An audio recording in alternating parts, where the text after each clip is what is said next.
До начала событий мы днем с женой и двоими сынами, я взял своих двух сыновей, хотел пойти к брату, мы, часа в 2, да, днем.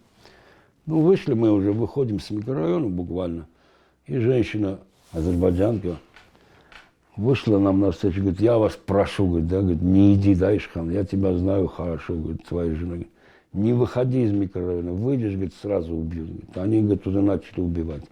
Когда начались эти митинги в Сумгаите, 25-го, 26-го на площади Ленина, были большие волнения. Это было, знаете, как, я думаю, все-таки это было целенаправленно именно на Сумгаит. Они пытались первый раз сделать в Кировабаде, приехали туда, там целый микрорайон армяне жили. И что-то там сделать было невозможно. А когда они приехали в Сумгаит, это для них как раз было то, что надо. Там у нас проживало где-то около 18 тысяч армяне, но все жили, как вам сказать, разрозненно. В каждом доме 2-3 человека армянской национальности. До того, как они ворвались к нам в подъезд, они сначала начали с 5-го дома, который перед нашим домом стоял. Но мы видели, что там творится. Начали там с 1-го этажа. Сначала Черкяза они вывели, избили его, потом бросили возле подъезда и поднялись дальше. А мы же все видим, что происходит. Я сразу отсюда говорю, ну давай топоры, говорю, давай. Они когда, значит, вошли в подъезд, это была толпа, ну как вам сказать, если не соврать, все они в подъезде не умещаются, во дворе где-то человек 200-300 было. Там в основном, как вам сказать, молодежь была. Подростки, да, до 12, 13, 14 лет было, очень много было. Местных очень много, 70% местных. Все квартиры, где жили люди армянской национальности, они забрасывали камнями. Когда они ворвались в подъезд, начали с криком, говорит, 12-я квартира и 8-я квартира, по-моему. Я говорю, у нас же 6-я квартира была. Я говорю, как они? Кто-то пропустили как-то, да? Ну, 12 я же знаю, кто живет, там азербайджанцы жили, Гусейновы. Я говорю, наверное, пронесет, да? Так, мелькнула мысль. А потом, я слышу, уже говорит, не, говорит, 8-я и 6-я. По всей вероятности, у них у всех действительно были списки. Из толпы эти голоса разносились, и они говорили, где живут армяне? Откуда они могли знать? Значит, у них список кто-то им дал этот. Именно людей армянской национальности. Им ни русские не нужны были, ни талыши, никто, только армяне. Все было целенаправленно, понимаете? Истребить, как говорится. То, что произошло вот в 5-м доме, и в 6-м доме, и в 4-м доме, это было что-то ужасное. Ну, а когда они уже спустились, начали нашу дверь, как говорится, выносить, ну, только вот дверь они вынесли, и там и начался у нас резня с топорами и вперед. Когда с первым потоком, когда я их спустил до 1-го этажа, поднимался наверх, оказывается, наверху еще были, а я же не видел, и мне получил удар сразу по голове арматурой напротив с лестничной площадки. Мать подхватила, и отец тут с топором. А это, оказывается, там 2 человека, один с арматурами, они сразу поднялись выше туда. Потом Рафик присоединился к нам со своим тестем, с Адамян Грантом, Томасян Рафик. Он присоединился к нам, но уже нас было 4 в это время, дети, жена. Ну, во 2-м потоке уже, когда пошли, там уже жена Эльмира, да, она перемешала, значит, перец с солью. И когда они начали подниматься, второй раз, этот перец с солью по глазам им.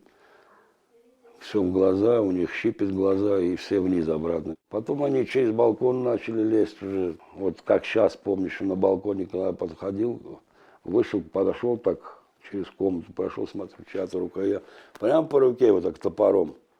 И с криком туда он вниз слетел обратно. И оттуда уже с улицы доносится. Мы, говорит, все, сожгем его, говорит, живьем сожгем. Но сначала, говорит, мы, говорит, тебе покажем, что к чему. Сначала мы твоих детей, говорит, зажарим у тебя на глазах, жену изнасилуем, а потом тебя сожгем. И это было что-то ужасное. Это уже не было сомнений, что они тебя убьют. Или ты должен, или они тебя должны. Раздались такие громкие стуки, да. Я говорю, что за стук, пап? Я говорю, ты что, слышал? Он говорит, я слышу. Он говорит, по-моему, стену ломают. Я говорю, ну давай ковер сорви, пап. Он ковер сорвал со стены, мы смотрим прям где-то сантиметров 80 от пола, прям уже стена идет туда, и вдруг раз лом выскочил. Он говорит, вот здесь ломают они. Ну, они не скоро, говорит, сломают, потому что стена мощная, да. Да, и где-то через час вот они выломали где-то такой маленький проем. И слышу, что-то булькает, да, вливается в квартиру. А я запах-то не чувствую, нос сломан у меня. Я говорю, пап, ты что, Жим, что чувствуешь? Говорит, бензин, говорит, что чувствуешь? Говорит, отойди подальше. Пока мы только отойди, как спичку они бросили, как грохнула, вся квартира горит. Мать быстро, у нас ванна полная воды была. Водой быстренько залила все это, то, что они залили, затушила. Ну, я, правда, немножко подхватил этого огня, да. Они уже через стенку полезли к нам. Уже не было сомнений в том, что они нас должны просто сжечь и убить, и все и прочее. Периодически поднимались, опускались. Дальше второго этажа не могут подняться. Двери подъездные были деревянные, они эти деревянные двери сняли и перед собой как щитом. А потом бросали у нас на лестнице площадке. А на балконе у меня солярка была 40 литров. Я эту солярку вот влил туда, вот поэтому они пожарку вызвали. Залил на эти щиты прям на лестничной площадке. Ну там гора такая. А он взял, поджег. Перекрыл ходом, понимаете? Вот они пожарную вызвали и затушили через окна. Со второго этажа. Затушили, а потом лестницу выдвинули для них. Ну то, что происходило там, это невозможно забыть. И когда попал вот камень именно сюда, у меня вот эти зубы все вот так начали, ну я прям чувствовал, что они ходят у меня ходуном. Я потерял сознание и все, вроде, я пришел в чувство, значит, ну хочу встать, не могу.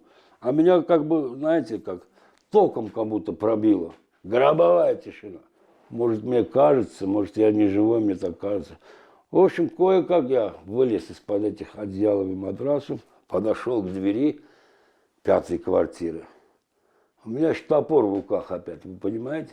Я с топором в руках как бы лежал там. Вот так топором по этой двери 5-й квартире ударил пару раз. Шевкят, Шевкят, а хозяйку звали Шевкят.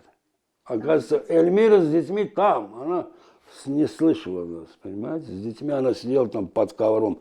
Это хозяйка этой квартиры, вот Антону, вот как они в углу, она завалила коврами и одеждой старой завалила, говорит, не двигайтесь отсюда, нашу квартиру не тронут. Потом поднялся я уже на 5-й этаж, они мне дверь открыли, и смотрит она такими глазами, говорит, ты откуда? Ты живой? Это невозможно.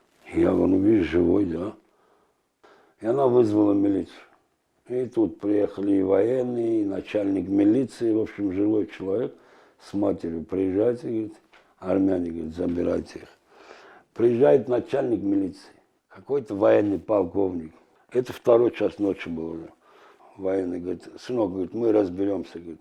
Нам очень поздно приказ отдали, говорит. Военные тоже находились в городе, понимаете? Вызвали скорую помощь, приехала скорая в сопровождении русских солдат. И меня с матерью забрали в больницу. Мать в больнице перевязали, голову перевязали, она оттуда босиком опять пошла к брату. Представляете, что в 4 часа утра где-то в это время начали эвакуировать из Сумгаита. В этом клубе СК там была такая антисанитария бешеная. Ну, сколько армян было, всех привезли в один клуб, представляете? С морга моего отца забрал мой дядя. Он говорит, Эткан Махацац Матисалецесотчикам. Но он в Баку, да, скончался мой отец. Он на 4-й день скончался. То, что говорят, возможно, что время раны залечивает, это неправда. Прошло уже 30 лет, как будто это произошло вчера.